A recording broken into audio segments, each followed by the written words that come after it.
Bienvenidos al canal. Si te encantan las películas animadas, las historias con corazón y los análisis a fondo, estás en el lugar correcto. Hoy te traigo un resumen completo de Intensamente 2, la esperada secuela de la exitosa película de Pixar. Quédate hasta el final, y si te gusta este contenido, no olvides suscribirte, dejar tu like y compartir tu opinión en los comentarios. Comenzamos. Resumen completo de Intensamente 2. Han pasado unos años desde que conocimos a Riley y a sus emociones, alegría, tristeza, miedo, furia y desagrado. En la primera entrega, acompañamos a la niña en su mudanza a San Francisco, y fuimos testigos del aprendizaje emocional que significó aceptar la tristeza como parte de su crecimiento. En Intensamente 2, Riley ya no es una niña. Ahora tiene 13 años, está en plena adolescencia y todo está a punto de cambiar, no solo en su mundo exterior, sino también en el interior de su mente. La historia comienza con una transición crucial. Riley está por comenzar la secundaria, y su identidad se está reformando. La película arranca con nuestras emociones ya conocidas trabajando en armonía. Alegría sigue liderando la consola de control con su entusiasmo característico. Furia, tristeza, miedo y desagrado también han aprendido a colaborar y equilibrarse. Juntos mantienen la estabilidad emocional de Riley en este periodo aparentemente tranquilo. Pero como todos sabemos, la adolescencia trae consigo una tormenta de cambios internos y el cuartel general está por ser invadido por nuevas emociones. Una noche, mientras Riley duerme, una sirena de emergencia se activa en el cuartel general.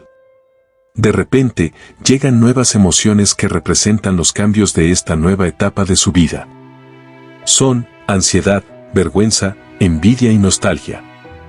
Cada una trae consigo una personalidad muy distinta y un enfoque particular sobre cómo manejar las emociones de Riley. Ansiedad es la más dominante del nuevo grupo. Tiene una energía nerviosa, siempre está en alerta, quiere anticiparse a los problemas y está convencida de que debe tomar el control total para proteger a Riley de lo que se avecina, la presión social, las expectativas externas y los desafíos de la adolescencia. Vergüenza es silencioso, grande y tímido, pero muy poderoso cuando se activa. Envidia es pequeña, verde, siempre comparando lo que los demás tienen. Y nostalgia, aunque más sutil, representa los primeros indicios de una mirada melancólica hacia la infancia que Riley está dejando atrás. Ansiedad, con una actitud decidida, considera que las emociones antiguas ya no son útiles. Cree que Riley debe adaptarse al mundo con un enfoque más racional, planificado y estratégico. Así que orquesta un golpe de estado emocional y encierra a alegría, tristeza y las demás en una botella del subconsciente, expulsándolas del cuartel general.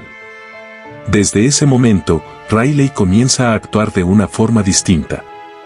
Está más preocupada por lo que los demás piensan, busca aceptación social a toda costa y se deja llevar por el miedo al fracaso. Su identidad comienza a fragmentarse, porque la base emocional que la sostenía ha sido desplazada por una hiperactividad mental que no logra darle estabilidad. Es un reflejo claro de lo que muchos adolescentes experimentan, la ansiedad reemplaza la espontaneidad, y el deseo de encajar nubla la autenticidad. Riley es invitada a un campamento de entrenamiento de hockey, una oportunidad importante para su futuro.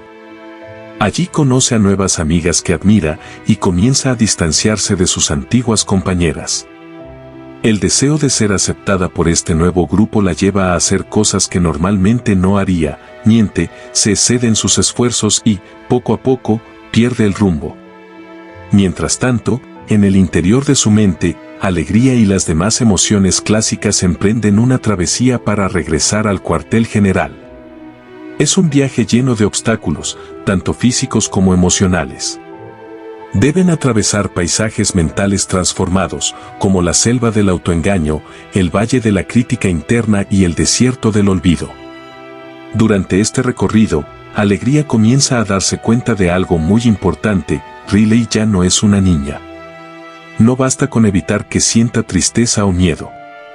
Ahora necesita una integración más compleja de sus emociones. Esa es la verdadera madurez emocional, no eliminar las emociones negativas, sino permitir que todas tengan su lugar. En el punto más álgido del campamento, Riley se enfrenta a una posible expulsión del equipo por haber actuado de forma poco honesta. En medio de la crisis, ansiedad toma el control total. La consola se desborda. Riley colapsa emocionalmente. Es entonces cuando Alegría, que finalmente logra regresar al cuartel general junto con tristeza y las otras emociones originales, enfrenta a ansiedad. Pero en lugar de expulsarla como ella hizo con ellas, Alegría toma una decisión diferente. Habla con ansiedad, la escucha, y entiende que sus intenciones no eran malas. Ansiedad no buscaba hacer daño, sino proteger a Riley. Solo que, al intentar controlarlo todo, terminó generando más caos. Esta escena es clave, porque transmite un mensaje poderoso. No se trata de eliminar la ansiedad, sino de aprender a convivir con ella y darle un espacio dentro de un sistema emocional equilibrado. La reconciliación entre las emociones da paso a la creación de una nueva consola de control. Ya no es un simple panel de botones como en la infancia. Ahora es más complejo, multifacético, con palancas que permiten que varias emociones actúen al mismo tiempo. Y con esta nueva consola, Riley puede enfrentar sus problemas de una forma más madura. Finalmente, Riley se sincera con sus amigas del campamento, admite sus errores y aunque no todo sale perfecto, logra conectar desde su autenticidad. Aprende que no necesita forzarse para ser aceptada, que puede ser ella misma, con todas sus emociones. En la escena final, vemos cómo el cuartel general funciona de una forma mucho más colaborativa. Alegría y tristeza ya no compiten. Ansiedad, aunque sigue siendo intensa, ahora coopera. Envidia, vergüenza y nostalgia también participan en momentos clave, mostrando que cada emoción tiene su propósito. Riley, ahora más consciente de sí misma, inicia su camino por la adolescencia con una mayor comprensión de quién es. La película no concluye con un final feliz convencional, sino con un mensaje realista y profundamente emocional. Crecer duele, pero también transforma. Y si aprendemos a escuchar nuestras emociones, podemos atravesar cualquier tormenta. Intensamente 2 no solo amplía el universo de la primera película, sino que profundiza en el complejo proceso de crecer. Muestra con sensibilidad y humor lo que implica entrar en la adolescencia y nos recuerda que sentir está bien, incluso cuando es incómodo. Con una animación impecable, una narrativa sólida y un enfoque emocional que conecta con todas las edades, esta secuela demuestra que Pixar sabe contar historias que tocan el alma. Si la primera entrega nos enseñó la importancia de la tristeza, esta segunda nos invita a convivir con la ansiedad y entender que no hay emociones malas, solo emociones que necesitan ser comprendidas. Gracias por acompañarme en este recorrido por Intensamente 2. Si te gustó el resumen, te invito a que le des like al video, te suscribas al canal y dejes en los comentarios cuál fue tu emoción favorita o con cuál te identificaste más. Te espero en el próximo video.